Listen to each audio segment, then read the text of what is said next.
Hello বন্ধুরা, তোমরা কেমন আছো? আশা করি ভালো আছো। আর দেখো, তোমাদেরকে নিয়ে চলে এসেছি একদম নবদ্বীপের রাস। আর আজকে হচ্ছে আরণ। আর দেখতেই পাচ্ছ তোমরা এখানে সবাই নাচ শুরু করে দিয়েছে। আমাদের এখানে রাস মানে সবাই নাচবে, ছোট থেকে বড়।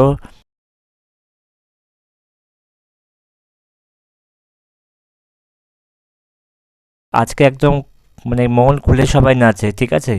তো দেখো, এটা হচ্ছে মা অন্নপূর্ণা দেবী যাচ্ছে। তোমরা অনেকে যদি রাস মিস করে থাকো তো দেখতে পারো এখান থেকে, আমার এই ভিডিওতে তোমরা অনেক ঠাকুরই দেখতে পারবে। এটা হচ্ছে শ্রী শ্রী বাবা তারকনাথ, দেখে নাও তোমরা এখানে। আর এটা হচ্ছে মা অন্নপূর্ণা। নবদ্বীপের রাস বলে কথা, সারা দুনিয়ার লোক জানে যে নবদ্বীপের রাস মানে বিখ্যাত রাস। নবদ্বীপ আর শান্তিপুরের রাস হচ্ছে বিখ্যাত, ঠিক আছে? দেখো কিভাবে ঘোরাচ্ছে ঠাকুরটাকে।